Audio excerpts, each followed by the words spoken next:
Good morning. It is. I have notes because everybody else always sees so composed, and I never am when I'm sitting in this chair. Well, that's probably not what you want to broadcast, but First, I want to thank Abraham, Esther, Jerry, and all of Team Hicks, because I know it takes a village. Yep. We're all in this together. Yeah. Thank you. I wanted to drill down a little more on something we talked about yesterday, just to find some clarity. Good. I would like to raise capital for my company. I am very clear on what I need, and I'm open to easy, immediate, accessible manifestation. Well, that's not possible.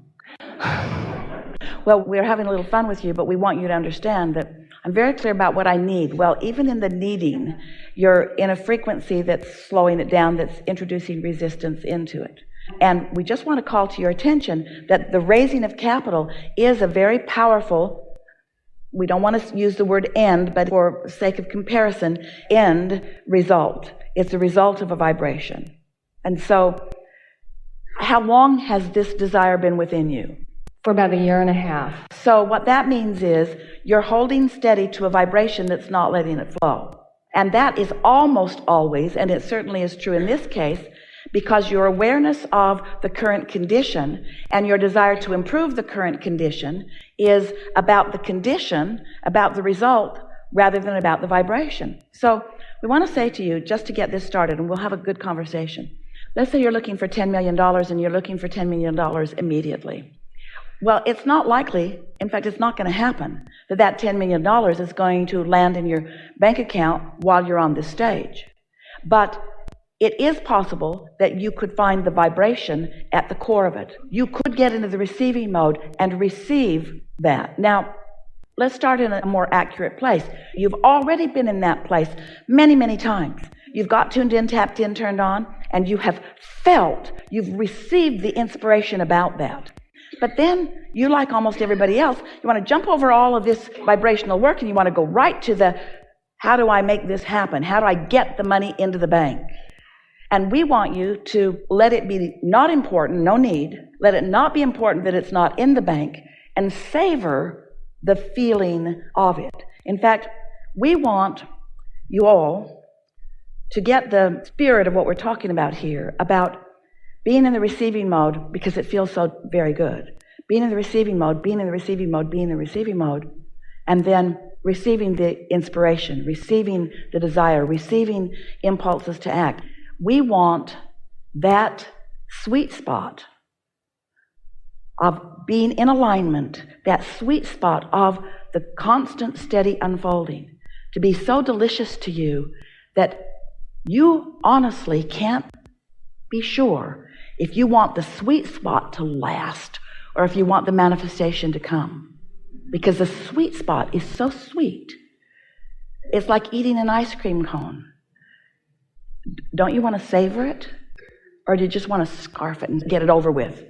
I've got this cone, I just got to get this over with. If you can feel what we're talking about how pleasurable it is to receive an idea about something.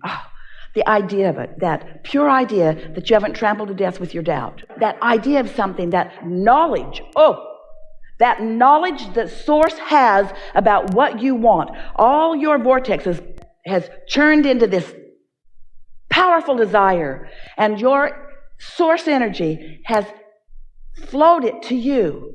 And you, because you were in the receiving mode, received the idea of it, received the desire. And it feels so good. And now you are wanting to milk that feeling as long as you can. And now that feeling turns to other ideas, it turns to impulses, it turns to rendezvous, it turns to unfolding, and you know you're in the flow because magical seeming things are happening all around you, and the right people are just showing up, and the perfect information is just coming to you, and you can just feel it. It's fleshing out, and it's so much fun being this powerful being at the center of this cooperative universe where the energy that creates worlds is flowing to you and through you. You're not creating this business on your own. all that is non-physical is creating it with you and giving you the precise ideas that are perfect for you, given the resistance that you hold as your inner being guides you over and under and around and through any resistance that you have on your trail, which just makes for a much more interesting journey. We're asking you, many of you followed right along with us about that. Wouldn't you like that to last? Wouldn't you like that to last? And you say, no, I just want to get the business going, and I just want to go to work, and I just want to get up every morning tired and drag my body over there and wrangle other people into making them do stuff they don't want to do. And we are just having a little bit of fun with you. But what we want to say to all of you is that the empires that you've built, every magnificent or large or small business that has ever been constructed by human minds on planet Earth, we have seen fully and understand intimately. And we are here to tell you that the work and the energy and the accomplishment that carries those businesses for years all happened in the sweet spot. Because once the manifestation occurred, then they faced reality. So it's sort of like dragging your sled way, way, way up the hill, and then you have a nice long ride. The more time you spend in the sweet spot, the more stable you are when the construction of the business begins to happen. So don't rush that. Savor the sweet spot. But you said the operative words when you began. I need. Well, that's a whole different thing. When you are creating, and we know that was just a word that you said because that's what most people say, but there is a vibration of need in almost everybody who has something that they are wanting to accomplish or trying to create that makes it last a month, and then another month, and then another month, and then another month, and then another month. And the thing is, when we're talking about savoring the sweet spot, we're not talking about savoring it for a year and a half. We're talking about savoring it for a couple of weeks, maybe a month, before the manifestation comes. So if it's been that long about anything that you want, you've not been in the sweet spot. You've been in the need spot. You've not been in the inspired spot. You've been in the want to make this happen so I can feel better spot. You've not been in the unconditional spot. You've been in the conditional spot. And it's all right, but we just want you to understand what must change for the sweet spot to shorten and become the see it, hear it, smell it, taste it, touch it reality that you think you want, that you want, that you think you want, that you want, that you think you want, that you want, that you sort of kind of want, that you think you want, that you want, but you sort of kind of want it, but you want, but there's things about it you don't want. Things about it you don't want. There's things you haven't worked out in your sweet spot. And if it came to you right now, you see, if you were a sloppier creator, which you're not, it would have come to you faster. But because you're picky in your vortex, it's really good. You're picky about what you want. It's not going to come to you before you're ready for it when it comes. And getting ready for it when it comes, that's the best part of life. That is the sweet spot.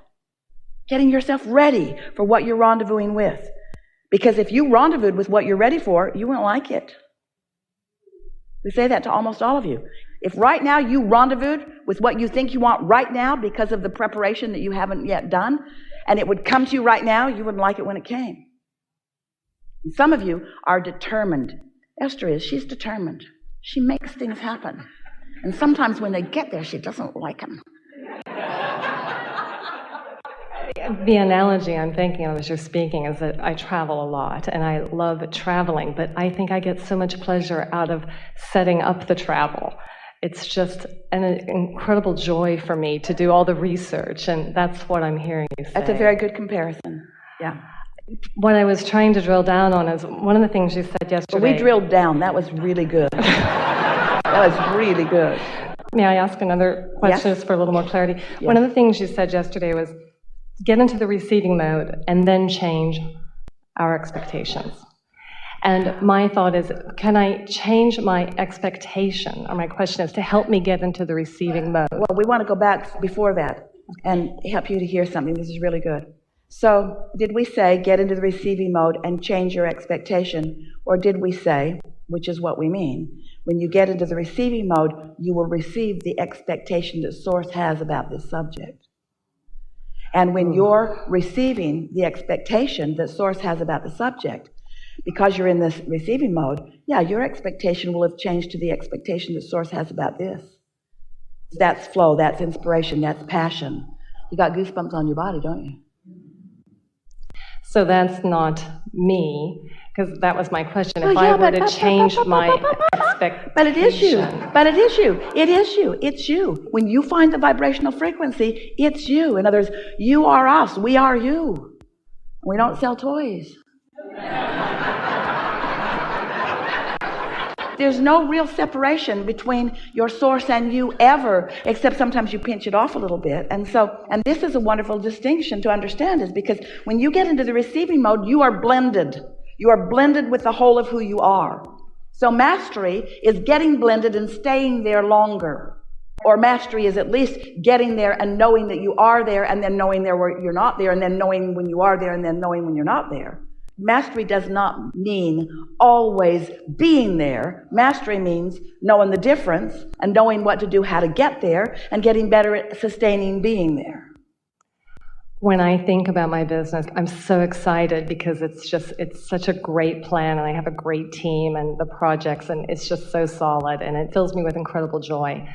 I, however, have sometimes the feelings like maybe I should just go get a job, or maybe I'm not, I don't know, I don't want to,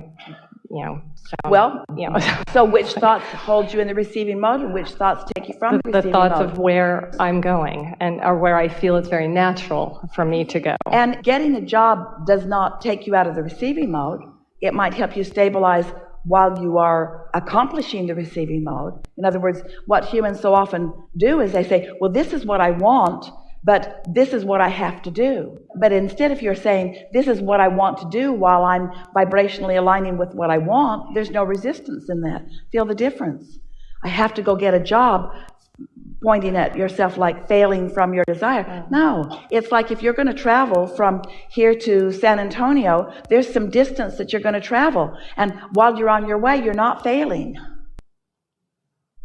While you're on your way, you're not failing. I'm failing. I failed all the way till I got there, is what humans want to say. How was your trip? It was a failure until I got here. Complete failure, because the whole time, 3 days I drove and I wasn't here.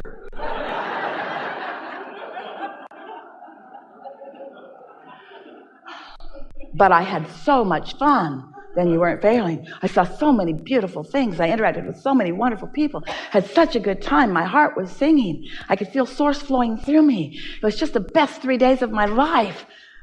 Yeah, but you failed. You were in San Antonio most of that time.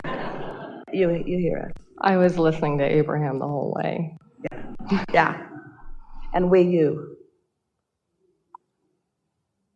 We're in your cars.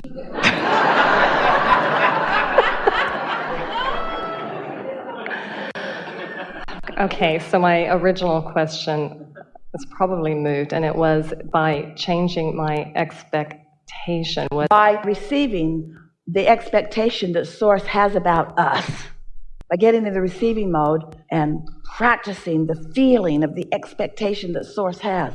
The desire that I put there and the knowledge and belief that Source holds about it, that's expectation. When you rendezvous with that expectation, first of all, think about what that point of attraction is. Think about law of attraction's response to that vibration. And more important, think about your now readiness to receive the impulses that come next. Don't you love it when you're tuned in, tapped in, turned on? Can't you just feel that everything is there for you? Esther just squeals with delight sometimes as she can feel the perfection of the way things are congealing around her. And when you get together with your team, when you get together with others who are on that same wavelength, you become so powerful in your joyful motion forward. I want to squeal. Yeah. I'm ready to squeal. Esther will say to her friends, we're dangerous, and she doesn't mean dangerous. It's just amazing how things line up. Things line up, things line up, things line up, things line up. And they say over and over to each other, you couldn't make this stuff up. They know their vortex was full of all of it, though. They made it up a piece at a time, and the vortex mixed it up into something really good and then delivers it to them one mouthful at a time. Yeah. Enough? Thank you. Really good.